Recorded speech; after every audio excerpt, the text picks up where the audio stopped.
esse é mais um MesaCast da Frias Neto Consultoria de Imóveis. E hoje, um MesaCast muito especial. Estou recebendo aqui um convidado que eu fiz questão de eu mesmo entrevistar. É uma pessoa que é um ícone aqui de Piracicaba, uma pessoa de referência e chamado até do Oscar Niemeyer de Piracicaba. Eu estou falando aqui do nosso amigo, arquiteto e urbanista João Chadá. Bem-vindo, João Chadá. Obrigado de aceitar o convite e estar aqui conosco. Eu que agradeço o convite, ter gravado pela uma das empresas mais conceituadas de Piracicaba. E é bom porque deixamos nós dois a nossa história. Muito obrigado.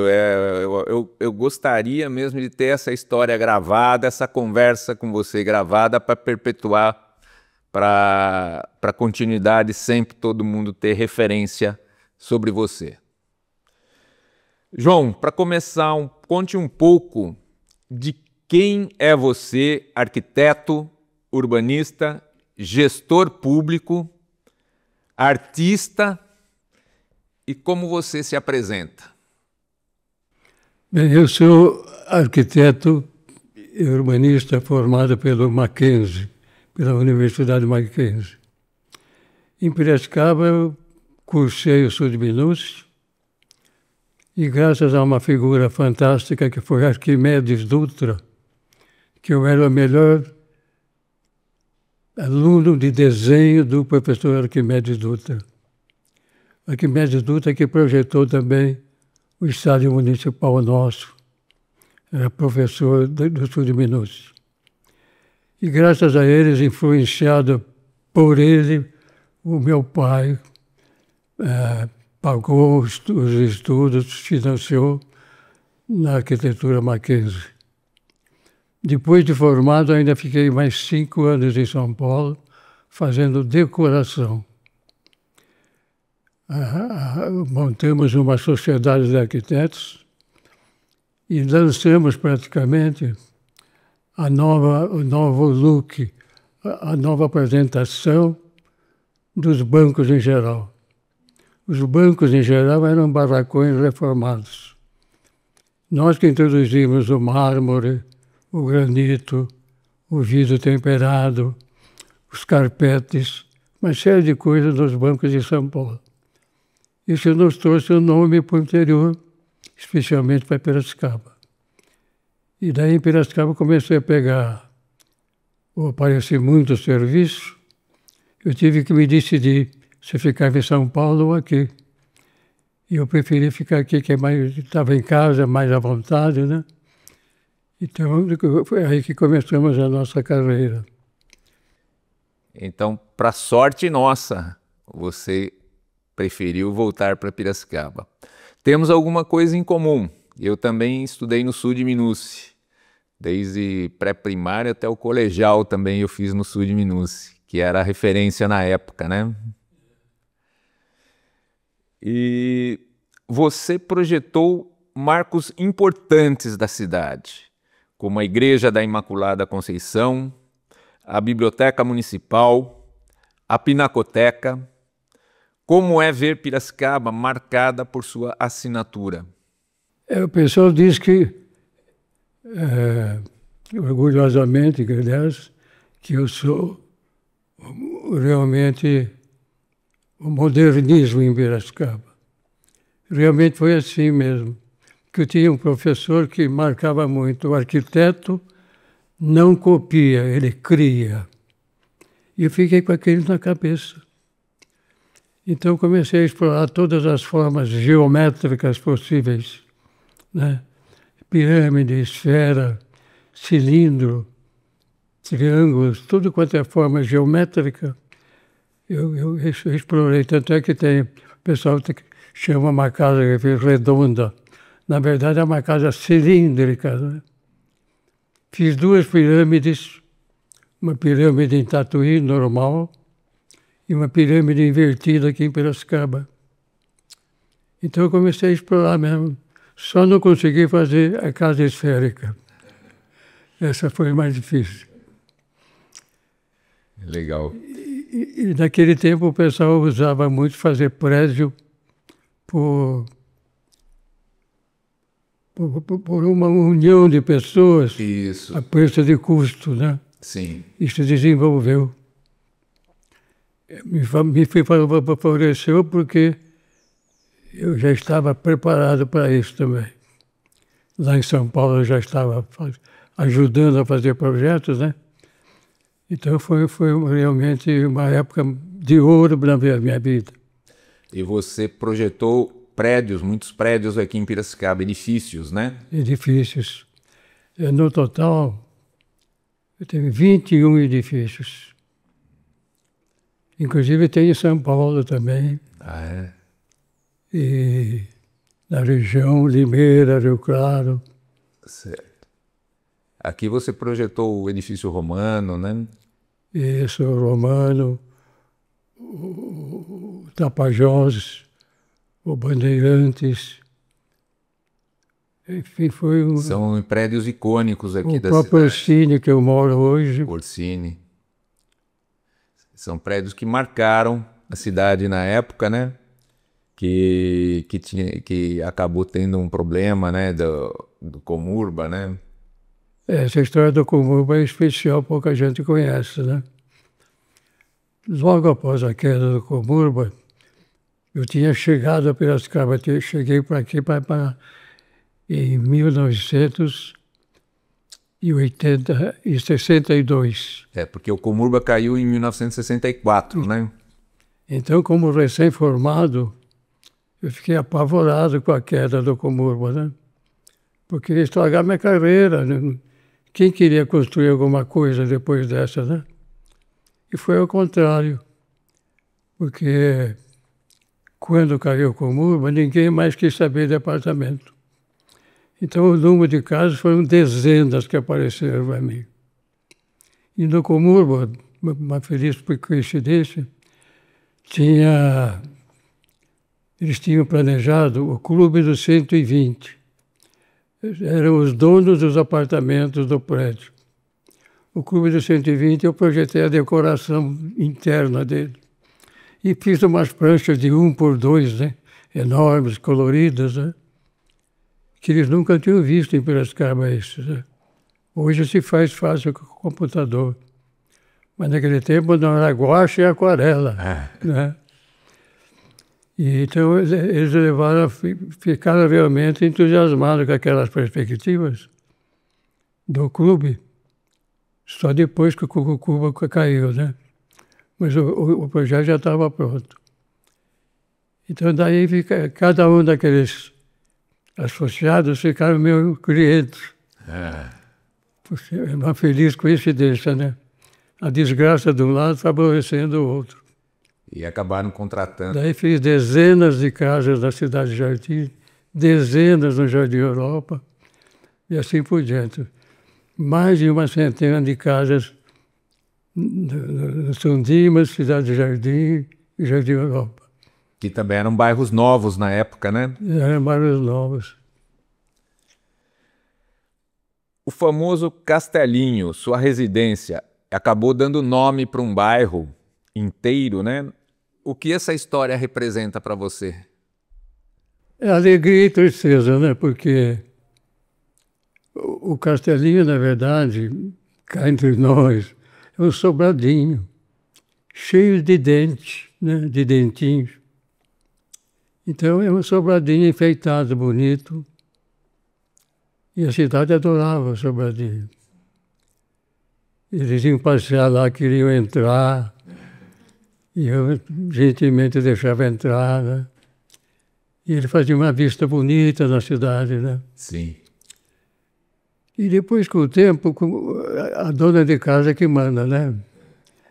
A minha senhora, ela dava muito trabalho, muito empregada, muito grande. Então nós mudamos 2 vezes de lá. Eu alugava. Depois, na terceira vez, apareceu um comprador. Ela falou, venda, né? E eu vendi o Castelinho com a promessa de que seria transformado no salão de festa, alguma coisa, mas não aconteceu. A ideia era para fazer prédio mesmo, e até agora não foi feito. Mas quem derrubou o castelinho não fui eu, foi o comprador. E um ano depois, né? Sim. Agora, ele foi tão marcante que ele deu nome ao bairro. O bairro acabou... ele tinha um outro nome, o bairro, antes, né? E mudou de nome. Era São Miguel. São Miguel. São Miguel. Mas o Sobrado, o castelinho que você fez, acabou dando nome para o bairro. Isso. Foi mudado na Câmara Municipal. E uma curiosidade, você falou de que você projetou muitas casas, a cilíndrica, não sei o quê. A casa cilíndrica, eu lembro, a gente estava no primário, no ginásio, sei lá, falavam que ela virava. O pessoal vinha ver que virava, lembra? Mas é de concreto armado. Não vira nem com bomba. De que forma a arquitetura e o urbanismo pode transformar a vida das pessoas e o desenvolvimento de uma cidade? Pois é, daí você entrou num assunto muito importante para toda a cidade, que é o plano diretor. Plano diretor é um crescimento ordenado da cidade, sem dó, sem piedade, botar a lei em cima dos construtores, dos empreendedores, para que a cidade realmente tenha condições de moradia. Né? Tem um ordenamento do crescimento. Exato. E junto com isso vem todo o problema do veículo, né? Que é a mobilidade. O problema do veículo, da bicicleta em geral, da motocicleta. E está dando certo. Vários prefeitos atacaram o sistema viário de uma maneira fantástica, bonita. E eu acompanhei. Eu trabalhei com 6 prefeitos. E o primeiro deles foi Luciano Guidotti. Que foi um grande realizador aqui na cidade, que fez as grandes obras aqui na final da década de 50, começo da década de 60, né? E o Luciano era muito ousado, né? E ele passava na frente da técnica. Ele ia atravessar uma avenida, ele raspava o sapato no chão e falava: quero que passe aqui. Não tinha aparelho, não tinha nada, tem que ser aqui. E não tinha discussão, né? E ele gostava de mim, eu caí na simpatia dele. O Luciano era um homem alto, ele tinha acho que 2 metros de altura. Ele punha a mão na minha cabeça e falava: ô, Turquinho sem vergonha. Aquilo para mim era um elogio. Era carinhoso. Carinhoso. Mas ele era muito duro. Com o falecimento dele entrou o Homero, pai da Taíde. Daí eu fiquei secretária de obras do Homero. Eu que tracei o primeiro traçado do anel viário de Piracicaba. As seguintes etapas foram feitas por outros prefeitos. Isso acho que foi em 1967 e 1968, né? Isso, nessa data aí. O Luciano faleceu em 1967. Depois entrou o Homero. Exato. O Homero ficou, ele escolheu o que tinha de melhor na cidade para secretário. E ganhava muito mal, mas todo mundo topou parada pela honra, né? Sim. E eu fui de obras. E nós fizemos muita coisa naquele tempo que não tinha Piracicaba, né? Muito mais escolas, muito mais creches. Ele tinha uma vontade de trabalhar. Ele às vezes passava a noite lá no escritório dele. E depois do Homero, então, veio o Adilson. O Adilson já fez um governo separado, não participei. Depois começou a entrar a Tami, que me fez o primeiro cargo de secretário de transporte em Piracicaba. O primeiro secretário que existiu aqui fui eu. E o Tami também fez muita obra, né? Ele tinha uma vontade imensa de trabalhar. E depois eu fui vice-prefeito de Humberto de Campos, do Gabriel Verato, que trabalhou com Barjas, enfim, 6 prefeitos me convidaram para trabalhar. E eu aproveitei e fiz mesmo bastante ajuda a esses prefeitos. Você foi presidente do IPLAP também. Isso. Presidente do IPLAP é uma espécie de secretário, só que é uma autarquia. Ela é separada, que nem o SEMAI, né? Então tem que ter presidente e não secretário. O SEMAI também tem presidente, né? O IPLAP era o Instituto de Planejamento de Piracicaba, né? Isso. E sobre plano diretor, quando que começou a ter esse ordenamento, plano diretor? Quando você começou a trabalhar em 1962 já tinha ou esse plano diretor veio depois? O plano diretor, na verdade, é da Constituição de 88, em que obriga as cidades a se planejarem. Certo. Até então não tinha plano diretor. Não tinha plano diretor.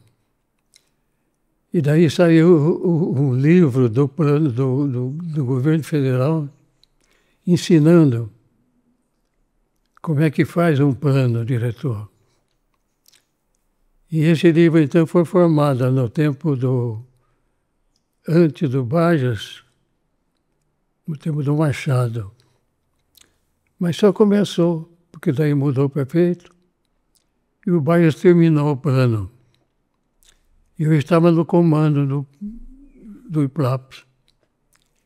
O plano diretor, ele dá forças ao município e diretrizes para o proprietário. Para o loteador, né? Para o desenvolvedor urbano, né? Isso. Então, o loteamento é obrigado a fazer de acordo com o plano diretor. Isso foi muito bom, porque parou de crescer. Antigamente se formava muito núcleo fora da cidade, né? Tipo Santa Olímpia, né? Santana, Tupi, eram longe da cidade, tinha que levar melhoramento até lá. Então o plano diretor parou com isso, estabeleceu, inclusive o uso.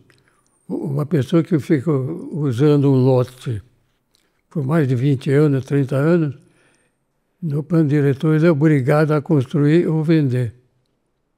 Então tem uma série de determinações que faz com que a cidade cresça mesmo de acordo com o planejamento e não a olho, conforme diz a gíria, né? Sim. E para o plano diretor, ele precisa ter o urbanista desenvolver, né? Você projetou ou participou do desenvolvimento de muitos loteamentos em Piracicaba. Exato. Conte para a gente como que foi, quais são, como que foi isso daí, sua experiência nesse desenvolvimento urbano. A primeira experiência foi com a City de São Paulo. Companhia City. A Companhia City era uma companhia inglesa, né? Que fez os bairros de São Paulo, que ele já tinha a tradição de fazer em Londres tal, e veio aqui fazer na cidade de São Paulo. Cidade de Jardim Paulistano. E a sede deles mesmo era Nova York. Nova York, Isso. enganei. E eles compraram a Nova Piracicaba 1 milhão de metros quadrados. E fizeram o loteamento. Mas eles tinham que ter alguém aqui em Piracicaba, né? Eles contrataram o Geraldo Quartim Barbosa na ocasião. O Geraldo achou que era uma empreitada muito grande e me convidou. Ele era agrônomo. Ele convidou o engenheiro civil Caldas e o arquiteto Xadá.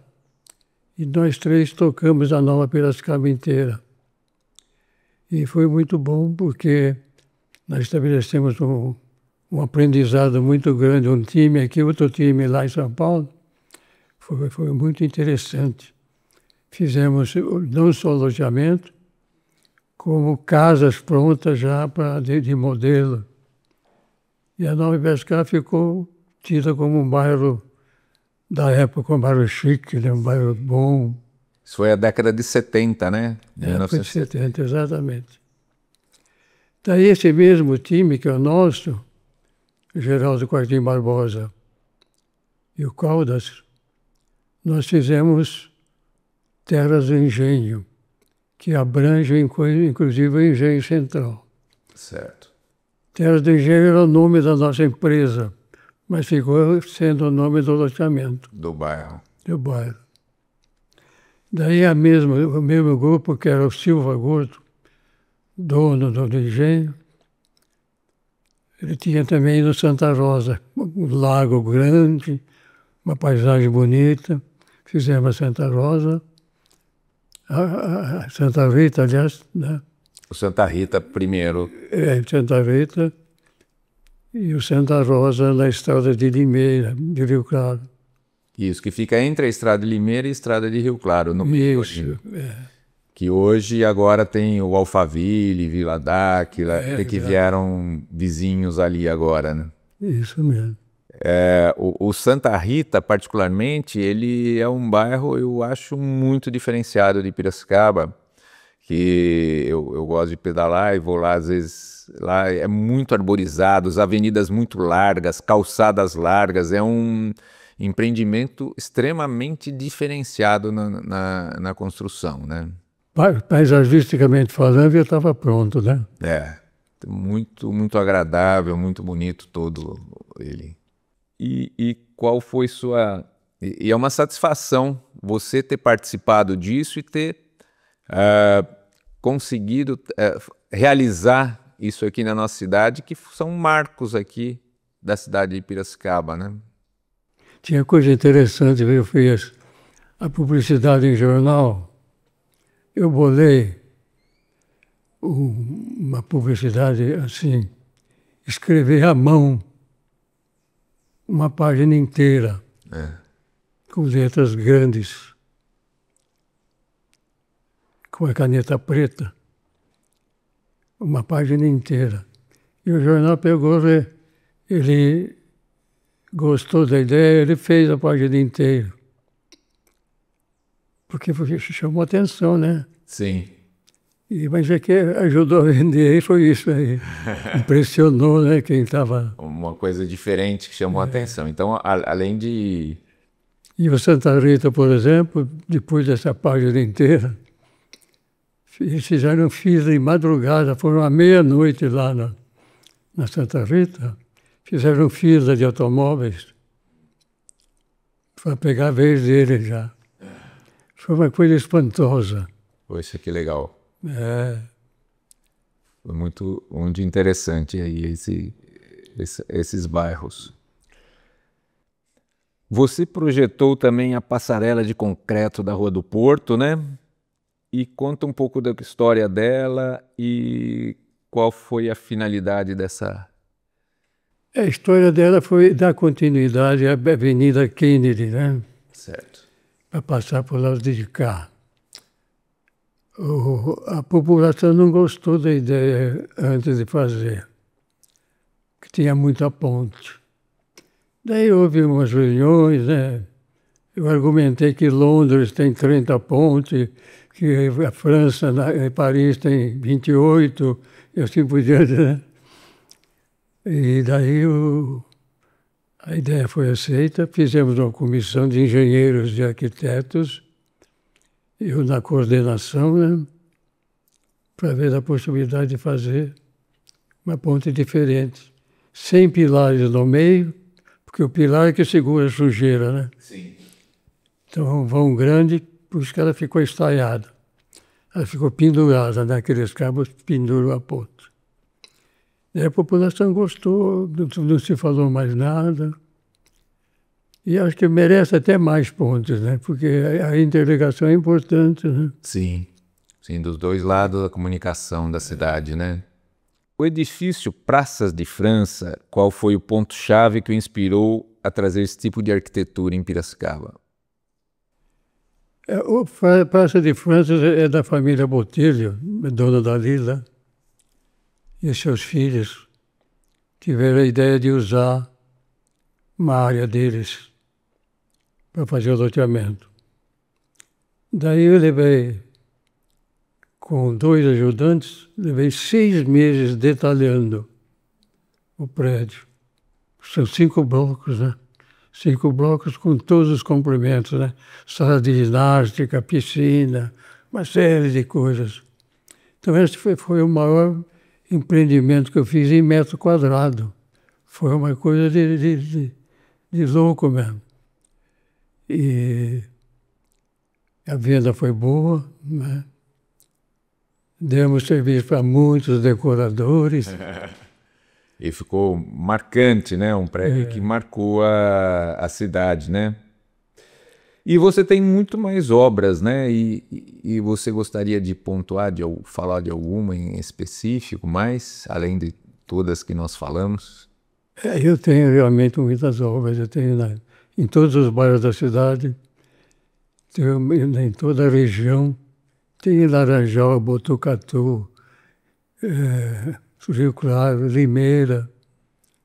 Tive muitas obras de todas daquele que eu falei, buscando formas originais. Em Botucatu eu fiz uma casa em forma de caracol. O dono aceitou, fizemos uma casa de caracol. E a pirâmide de Tatuí, ela tem 30 de base por 30. E a casa da pirâmide tem um aspecto que todo mundo que mora dentro, se a pirâmide for voltada para o norte, essa pessoa que mora dentro é mais conservada. Se conserva mais forças que ninguém sabe explicar. Então o dono era fanático por essa teoria e resolveu fazer a casa em forma de pirâmide. Então a cama tinha que estar no terço da altura, e a ventilação era feita por um poço que nem chaminé. E o dono tinha um aspecto interessante, ele bebia sistematicamente todo dia vinho e dormia na terça parte da pirâmide. Essa teoria é interessante, foi provada, ele provou.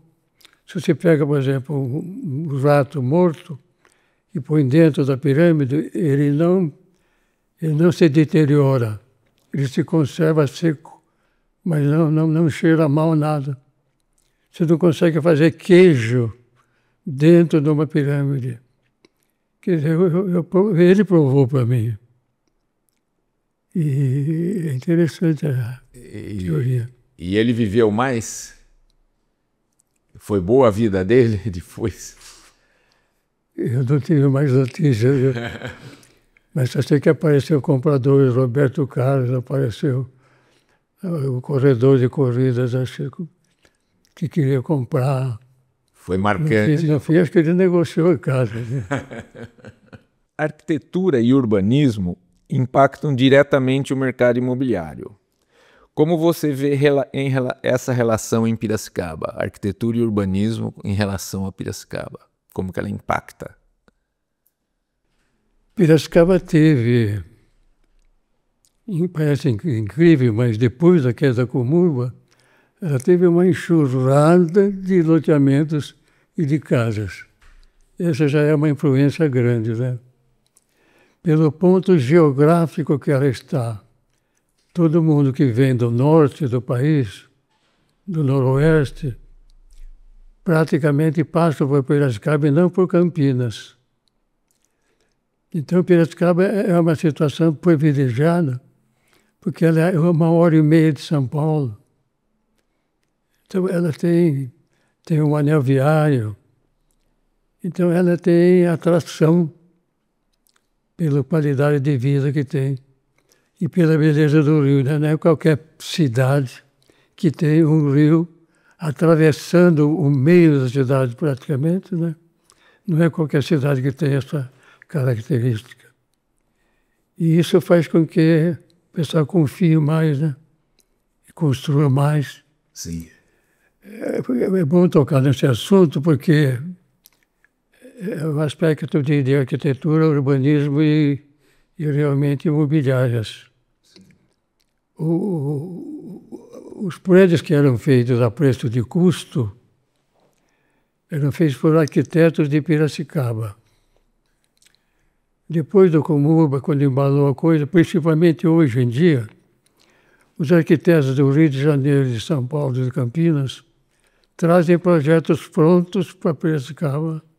Eles já compram o terreno na medida do projeto que eles já têm. Então, o arquiteto de Piracicaba está passando momentos desagradáveis, porque os projetos já vêm prontos, ninguém fala com eles, e eu sinto esse drama também, porque eu também preciso de serviço, né? Embora tenha bastante idade, tenha bastante experiência. Muito conhecimento.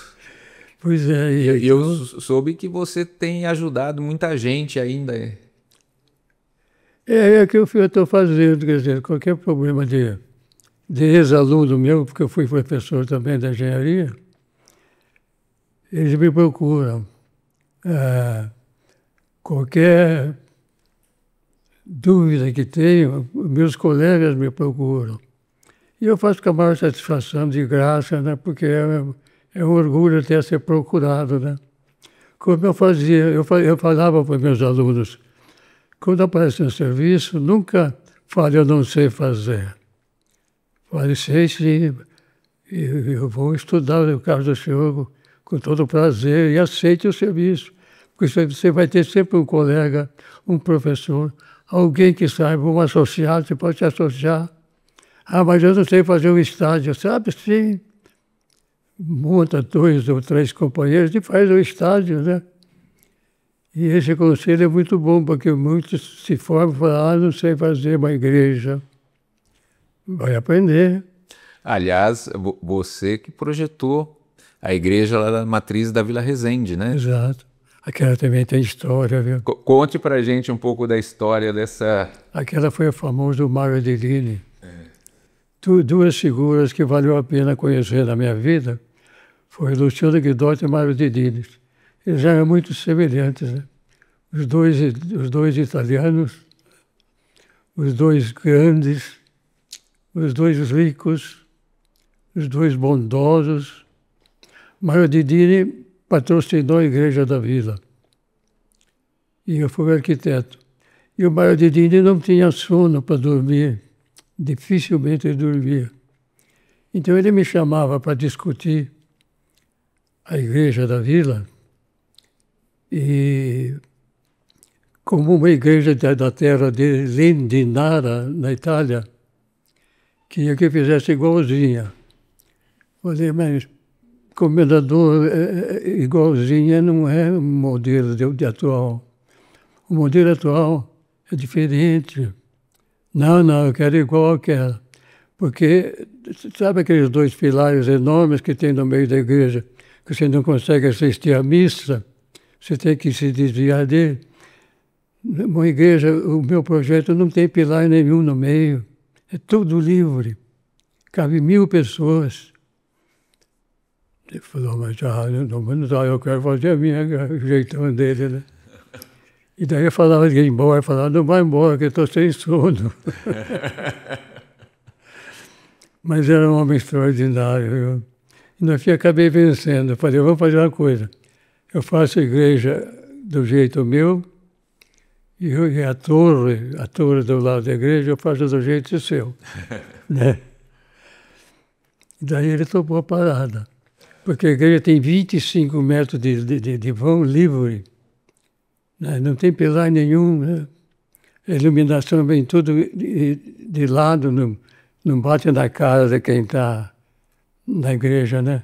Ela entra pelas laterais. Então tem umas novidades grandes, né? E aqueles vitrais maravilhosos no fundo, que também foi uma inovação na época, né? Pois é, aquilo lá demorou para desenhar, mas daí apareceu um companheiro não sei se ele era argentino ou chileno, que se propôs a fazer, nós aceitamos. E ele fez aquela beleza que está lá, muito linda, né? E o Mário de Dini era um homem extraordinário. O Luciano e o Mário eram durões, mas de um coração ótimo, entendeu? Eu tive muito orgulho de conhecê-los. Piracicaba teve sorte de ter eles aqui, Teve sorte, verdade. que colaboraram muito no desenvolvimento da cidade para a gente estar onde a gente está hoje, né? Como a gente se posiciona como município, como comunidade. O crescimento do setor imobiliário pode caminhar junto com planejamento urbano e preservação cultural? Sim, claro. Deve, né? Porque, principalmente no IPLAP, eu tinha uma relação muito grande com as imobiliárias e com os corretores em geral. Quer dizer, e numa conversa bem suave, bem gostosa, eu pedia para eles obedecer ao plano diretor, que não custa nada eles obedecerem. E qualquer dúvida para eles me procurarem, que eu ajudo a fazer o projeto deles. Então, assim, sem forçar, sem fazer guerra, sem multar ninguém. Então, o pessoal começou a compreender, né? Por que não fazer uma casa, uma construção na beira do rio? A resposta está aí, né? Todo mundo que tem casa na beira do rio tem enchente, né? Então, como não tinha enchente, não dava para dar exemplo ainda. Mas é bom, né? Sim, tem que orientar. Eu fiz. Daí o presidente do Cresce, na época, falou, por que você não faz palestra? Daí eu fiz diversas palestras para os corretores sobre a vantagem de obedecer um plano diretor, que lá na frente eles vão ter lucro, né? E vocês convençam os seus clientes a fazer do jeito que é para fazer. E se transcorreu tudo bem, mas agora o bom mesmo foi realmente as palestras, porque eu usava imagens, né? Para dar exemplo, aquela imagem impressionava. Então o conhecimento da cidade foi bem bolado, bem feito. Tem algumas coisas a ser feitas ainda, né?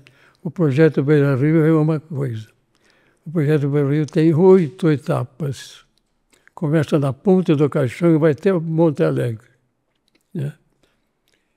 E tem o plano diretor que está em andamento, está aprovado já na Câmara. Sim.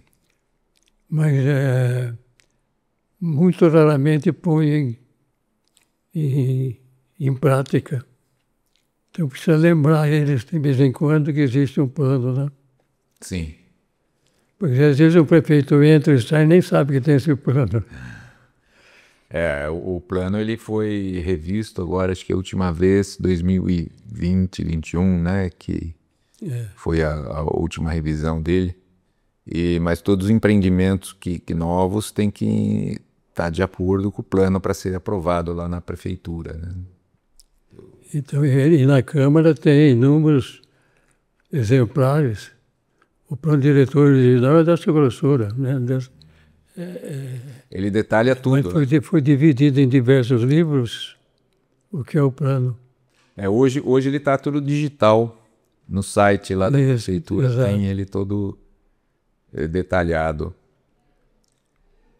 João, hoje a gente fala muito de cidade sustentável. Como alinhar o crescimento imobiliário e a preservação ambiental e cultural? Bom, aí envolve uma série de coisas, né? Envolve tombamentos, envolve uma série de obediências a planos, né? Que às vezes atrapalham ou a prefeitura, ou a imobiliária, ou ao corretor.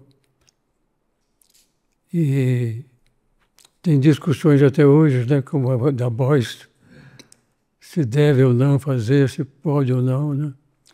No aspecto arquitetônico do plano diretor, aí já vai uma opinião minha. E não pode fazer.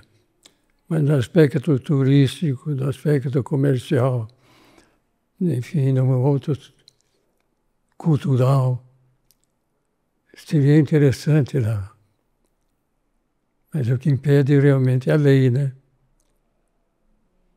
Mas há uma relação sempre que deve ser boa da imobiliária, do corretor com a prefeitura, né? Sim. Na parte de um diálogo, de uma colaboração e até de influência mútua.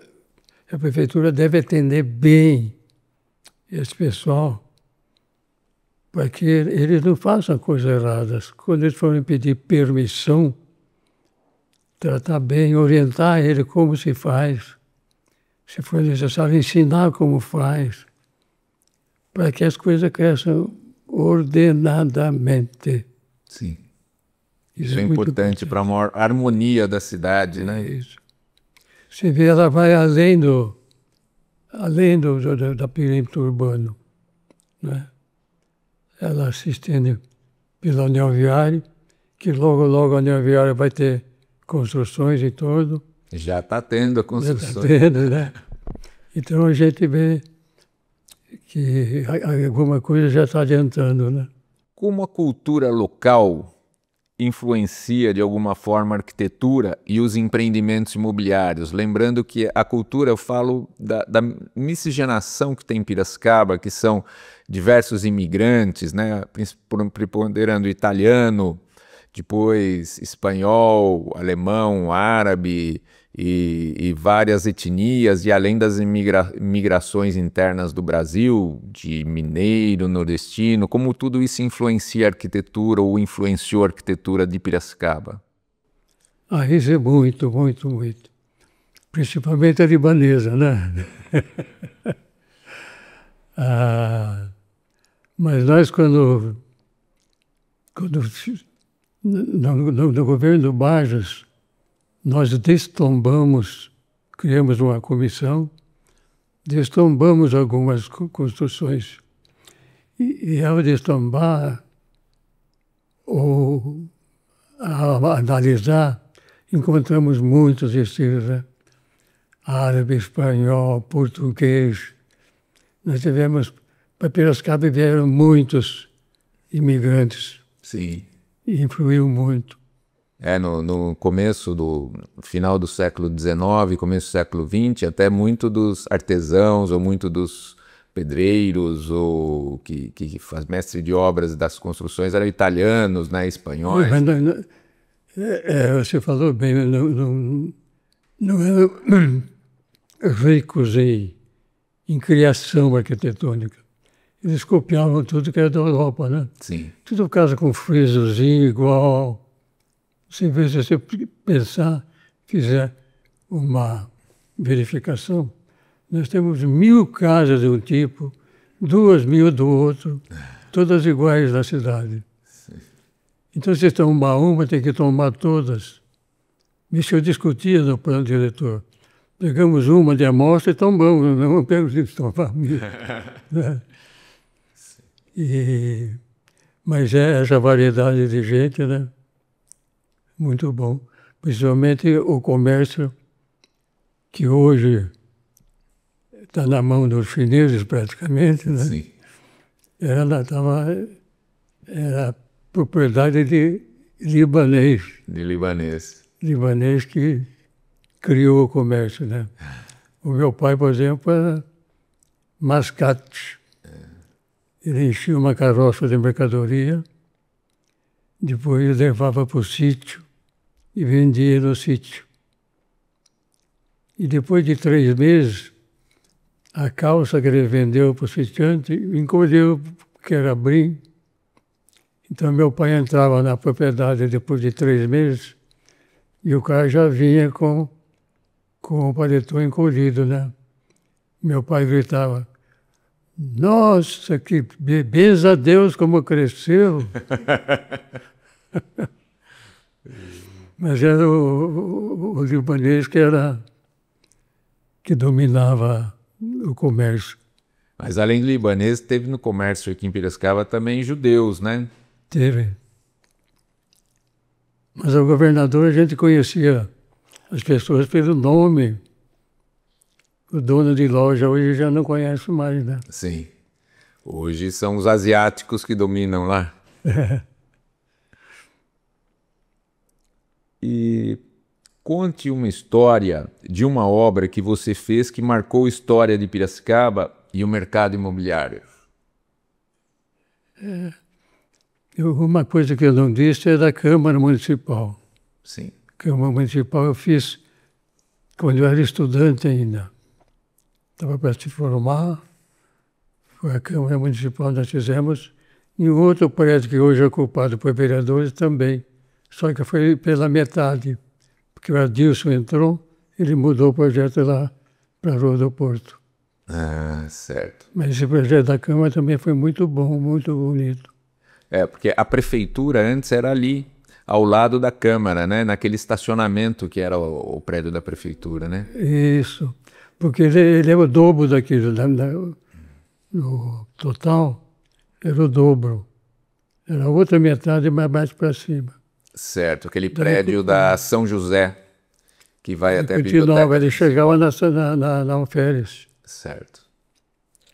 Mas daí eu disse, acho que achou pequeno, sei lá, né? Ou com a desculpa, com observação interessante que ele ia dar problema com o estacionamento. E ia mesmo, né? Mas ali, naquele local, ficava também a prefeitura antiga, né? Antes que foi demolida, né? Ficava. Eu me lembro, eu era criança, fui lá, o meu pai era vereador, eu fui conversar, ele foi conversar com o Luciano Guidotti lá, eu fui com ele, lá naquele prédio antigo que tinha, onde era estacionamento da Câmara lá. Então aquele prédio era a Câmara. E o Homero que resolveu derrubar, né? Sim. Chocou, porque já ficava aquela coisa. Sim. Daí que ele construiu aquele prédio novo da Câmara. Isso. Para os jovens arquitetos e urbanistas, qual a mensagem que você deixa sobre a importância de pensar cidade, comunidade e mercado juntos? Eu diria para os jovens que repetiria o que o meu professor disse. Eu noto muito isso. Eu não faço conta quando o arquiteto copia uma obra minha. Na verdade, é um orgulho, né? Se ele copiou porque é boa. E eu faria isso para os jovens, nunca copiar. O conselho que o meu professor deu. Criar coisa nova. Porque o normal das casas é uma casa meio quadrada com 4 águas, né? Quer dizer, águas, aquela queda do telhado. Sempre a mesma coisa, 4 águas, 5 águas, 6 águas, a mesma coisa, né?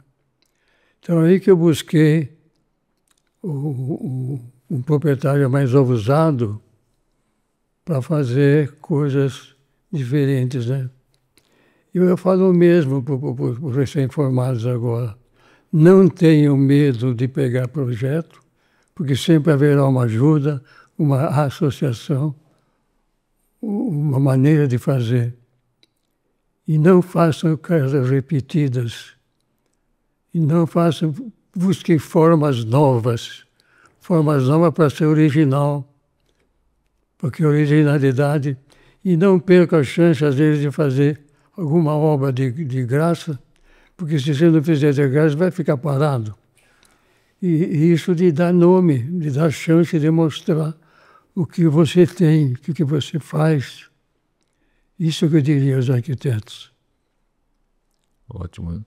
Olha, foi uma satisfação, como eu disse no início, uma satisfação, uma honra aqui estar conversando com você, João, da gente perpetuar esses momentos de conhecimento, essa sabedoria sua pelas gerações. E um grande prazer mesmo a gente estar aqui, e agradeço aí a todos os espectadores do nosso podcast, MesaCast. Muito obrigado e obrigado, João, pela sua disponibilidade. Eu é que agradeço o seu convite de estar aqui falando principalmente aos jovens e numa casa, num lugar que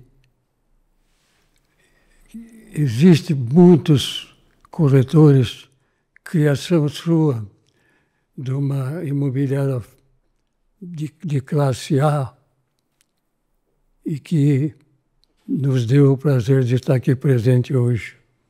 Muito obrigado. Que isso, nós que agradecemos aqui e a satisfação de todos poderem ouvi-lo. Obrigado.